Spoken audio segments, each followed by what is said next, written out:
What is up, my friends? You are very welcome along to Monday night's late night news roundup, where we're going to be focusing on a couple of developing stories around Darwin Núñez, Ibrahim Akinade, and of course the EKITIKE Isak situation. So I'm going to take you through where we're at with the very latest on all of that. Of course, I want to know your thoughts, so please feel free to let me know in the comment section.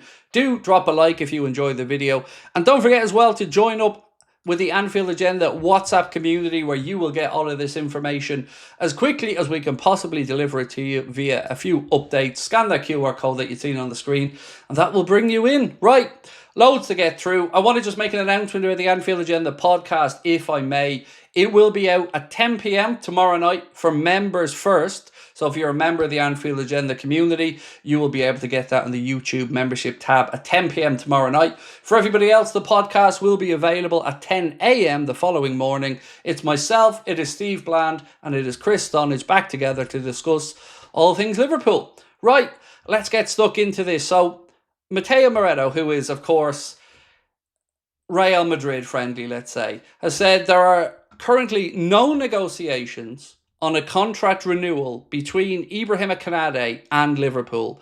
Talks are blocked.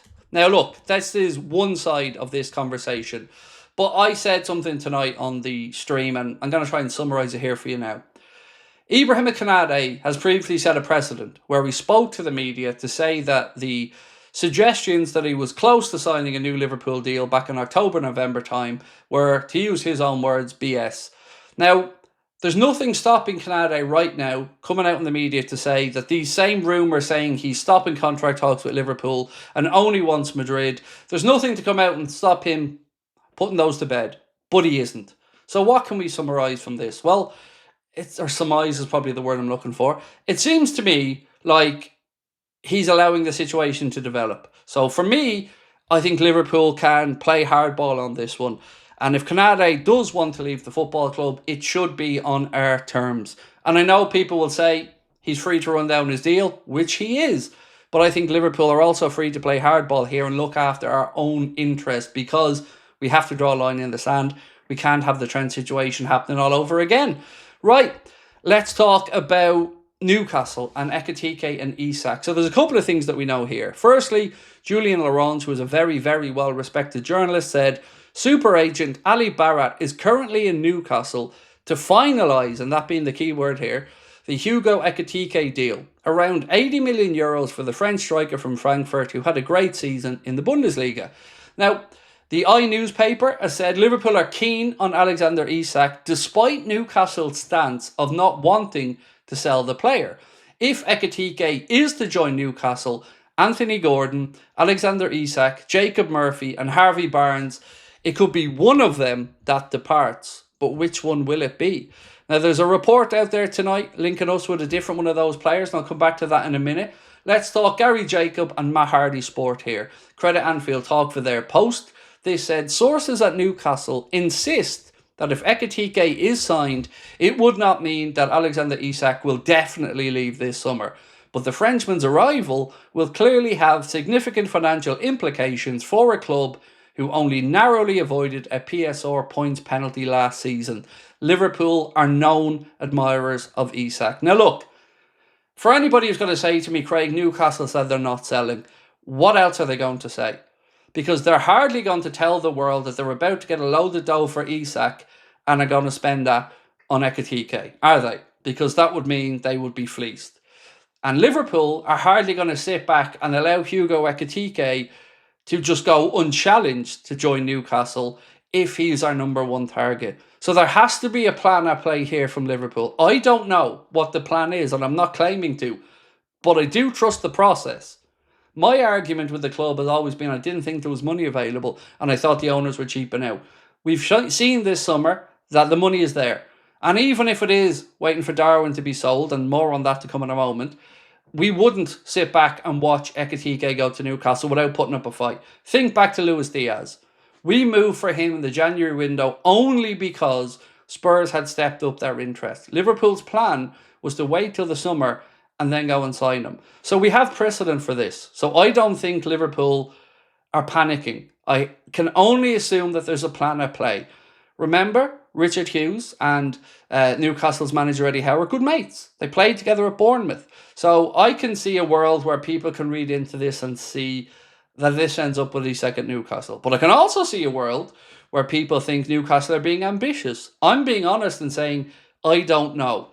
But I do struggle to believe Newcastle will be able to keep both EKITIKE and Isak, bring in Elanga, sign Trafford, bring in a centre-back and not have any issues around PSR. That's all I'm saying. This piece here around Darwin said, according to Ariadia, excuse my pronunciation, spelled at for obviously the Twitter handle, ARIYADHIAH. You can find this on the Anfield Agenda account as well. Al Hilal are negotiating with Darwin Núñez at Inzaghi's request. So remember, we do have an option on the table where Napoli is possible. But Darwin, according to Fabrizio Romano, and these aren't my words, Darwin has important offers to consider from Saudi and won't wait around forever. So I don't have any fear that Liverpool won't get the money they're asking for Darwin Núñez. It's only going to be when. Whether it's to Al Hilal, whether it's to Napoli, he will be sold like I've always said, and we will get the money that we're after. We will take a loss on him, no denying that. So I'm quite calm about that situation. But what I can't sit here and put all of your minds at ease about is giving you names of who Liverpool are going for. I don't know, but we're not going to leave ourselves short. Yes, we need a centre-back, and I wish I had an update on the Marc Guéhi situation, but I don't. This news here from Fabrizio Romano said Real Madrid are working on a deal to sign Ibrahim Akinade on a free transfer in 2026. Now, in what world are we able to just sit here and constantly see Real Madrid in front of the world's media tapping up players? And we're all supposed to just go, well, it's Real Madrid, nothing can be done about it. There can. No more Mr. Nice Guy from Liverpool. Time to toe a hard line with any player that wants to play this game, and certainly with Real Madrid. In my opinion, Liverpool should report Madrid. It probably won't happen because it's not a great look. But they're openly talking about a player that is contracted to our football club, and they've done it before. It cannot go on, and I can only imagine that those in power behind the scenes at Anfield feel the same.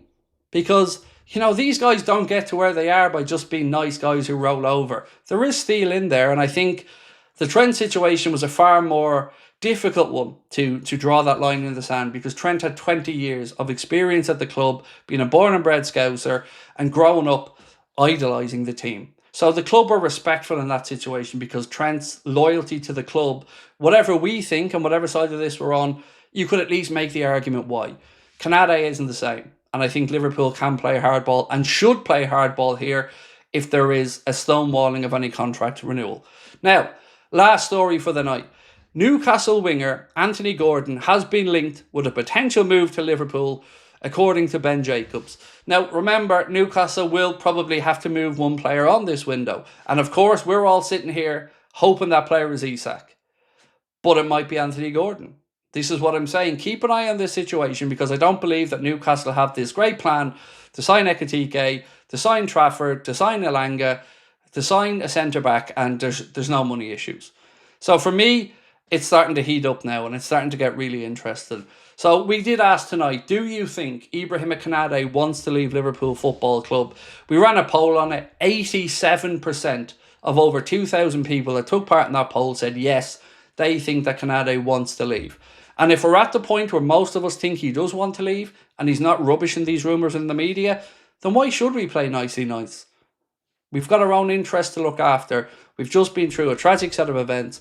We don't want a repeat of last season where every week we're reading about Real Madrid being inked with KONATE, him wanting to move, him talking to Alonso, him saying this, that or the other. If he wants to go, it must be resolved this summer. It has to be.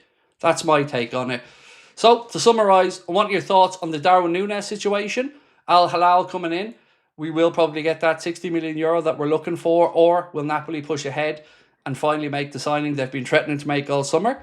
KONATE, I'd like a take on that situation as well. Anthony Gordon, I know, you think I've got this mad love affair with Anthony Gordon. I don't, I just can see the sense of it because he's a Liverpool fan, because there was interest there before, and because we need some players brought in with pace. So for me, I'm at least at ease and waiting to see what happens with that one. So it's over to you guys now to let me know your thoughts. Again, hope to see you in the WhatsApp community soon. I'll be back tomorrow We'll have a news video about 4:30, a late night agenda stream, and then, of course, we'll have the podcast out tomorrow night for members, or 10 a.m. for everybody else the morning after. Thank you so much. It was a great stream tonight for those of you that joined us. I'll see you soon. Much love. Bye-bye.